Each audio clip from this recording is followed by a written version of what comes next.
ازيكم؟ النهارده فيديو جديد هنتكلم على الحي ال 32. شايفين انا هنا والطريق ورايا هناك اهوت. لو خدتوا بالكم العربيه اللي كانت معديه دي، ده الطريق الرئيسي.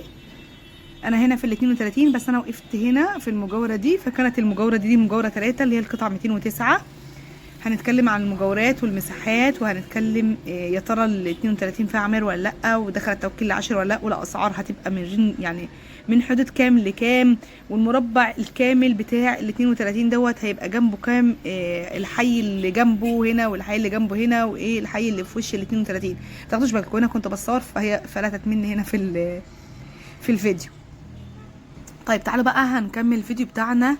الاول اللي ما حطش لايك يحط لايك عشان نرفع الفيديو بتاعنا، واللي ما اشتركش في قناتنا يشترك فيها، مش هنكبر الا بيكم وبدعمكم ليا. وتشتركوا في القناه وتفعلوا الجرس واعملوا شير للفيديو عشان اكبر عدد يشوفه.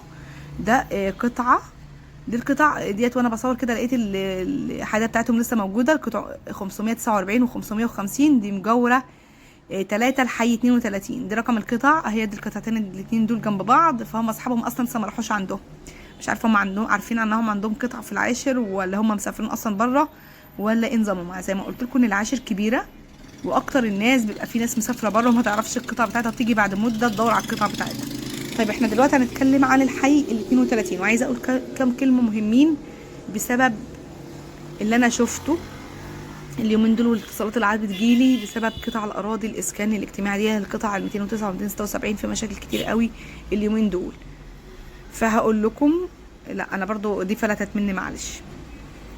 فهقول لكم الحاجات المهمه دي، واسمعوا الفيديو كويس، فيه معلومات حلوه وفي حاجات حلوه قوي هنقولها مع بعض. ده بصوا انا جايه كده من 15 وداخله على 32 اهوت. في قبل ال 32 هو مربع كامل كده. بصوا هو مربع كامل كده على الخريطه.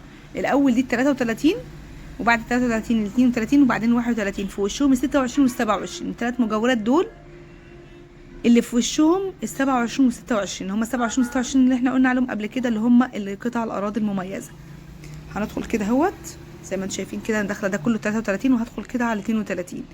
وانتوا بتتفرجوا كده على الدنيا فيها ايه، شوفوا كده معايا الدنيا فيها، وانا هتكلم شويه حاجات مهمين لازم تسمعوها كويس قوي لما تيجوا تشتروا قطعه ارض.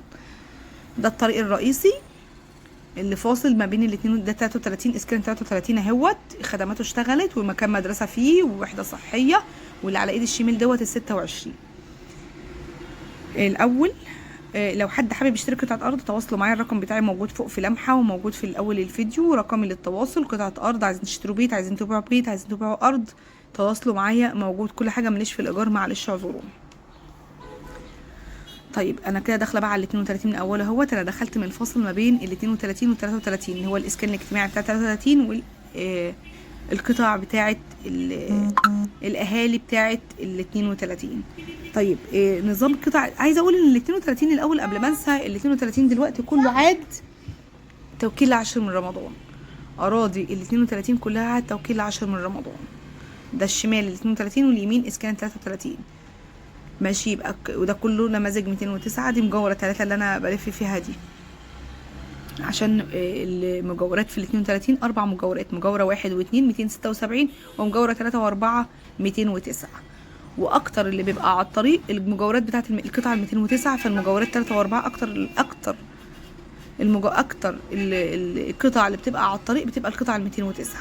بتعرفوا ال 209 زي ما انا بقول لكم هتبقى القطعه 209 شباك وبلكونه، القطعه 276 بلكونه وشباكين. طيب انا كنت عايزه اقول الناس اللي بتشتري وانتوا بتشتروه خلوا بالكم في مشاكل كتير قوي، وهعمل بس مباشر قريب عن الكلام دوت. جالي كام تليفون اليومين اللي فاتوا، الناس متبهدله. في ناس عندها قطع اراضي بقى التوكيل العاشر، بس كانوا شارين ايام زمان ما كانت لسه مش كانش في توكيل، كانت بعقودات بينا وبين بعض كده. وجا مثلا الملك مات، او الملك يجي نقول له طب تعالى اعمل لنا التوكيل بتاعنا بقى، ما كان خارج مثلا العاشر، طب تعالى تعمل لنا التوكيل داخل العاشر من رمضان، ما يرضاش الا لما ياخد مبلغ كبير. وده العاشر اليومين دول متبهدله بجد من كميه التليفونات اللي جات لي واللي كنت بشوفه اليومين دول. يعني انا مش عايزه اقول ان انا عنت بصراحه، انا بقالي اسبوع اصلا ما بردش على اي تليفونات، كنت تعبانه جدا، فاعذروني الناس اللي كانت بتتصل. فانا ما عدتش برد كمان بسبب اللي انا كنت بسمعه. يعني انا حاسه ان احنا تحسوا ان العاشر ده عاد دوامه، اراضي العاشر ده عاده دوامه. لو ما رحتوش مكتب كويس وموثوق فيه او مكان كويس يشتركوا بما يرضي الله، تلاقوا نفسكم في فيلم كده مش عارفين تطلعوا منه. انتظروا بس ان شاء الله نعمل بس ونتكلم في الحاجات دي يعني بالتفصيل. اللي يشتري قطعه ارض اليومين دول لو ما كانش توكيل عاشر اوعى تشتري قطعه ارض بقى دلوقتي. طب الاراضي اللي عليها لسه اقساط، انا نصيحه مني ليكم ما عادش حد يشتري عليها اقساط دلوقتي، بس اسعارها قليله من دلوقتي مش هنقدر نشتري. استنى، لا ما استناش، مش عارفه انا، مش انت عارفه بصراحه باللي بعد اللي شفته. وقطع الاراضي اللي عليها مشاكل اللي كانت لسه الاول ما كانش دخلت التوكيل العاشر، دلوقتي على التوكيل العاشر الناس مش عارفه تعملها توكيل العاشر، عاد زي البيت الوقف او قطعه ارض وقف، لا عارف هيشتري لا عارف يبني. طب بيقول لك انا هبني، طب انا مش معايا ما يثبت انها ارضي، طب ابني اعمل ايه؟ قلت لهم ابنوا واقعدوا فيها.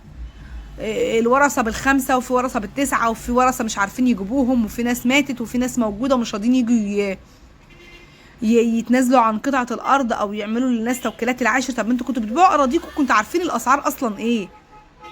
ان انتوا الارض دلوقتي بالسعر ده وبعد كام سنه الارض هتزيد، او بعد ما هو يخلص الاقساط الارض هتزيد. ليه بقى كده؟ ليه تعملوا في الناس كده؟ فلو المكتب مش موثوق فيه بتحسوا نفسكم ان انتوا ضعتوا. يعني اكتر المكاتب بتبيع وخلاص، هاخد عمولتي وماليش دعوه بيه، بعد كده يخبط دماغه في الحيطه مش عرفه ايه الصح من ايه الغلط ولا اعمل ايه ولا نظام الشراء ايه.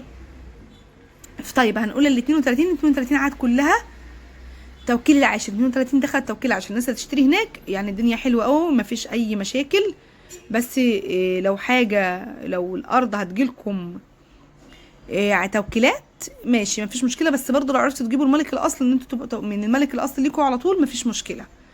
الاراضي هنا قفلت المليون، ال209 من مليون كده ان شاء الله، وقطعه مميزه يبقى مليون وربع، ولو حته 276 على مسطح مليون ونص. فالاسعار رفعت جدا جدا جدا في الحي ده.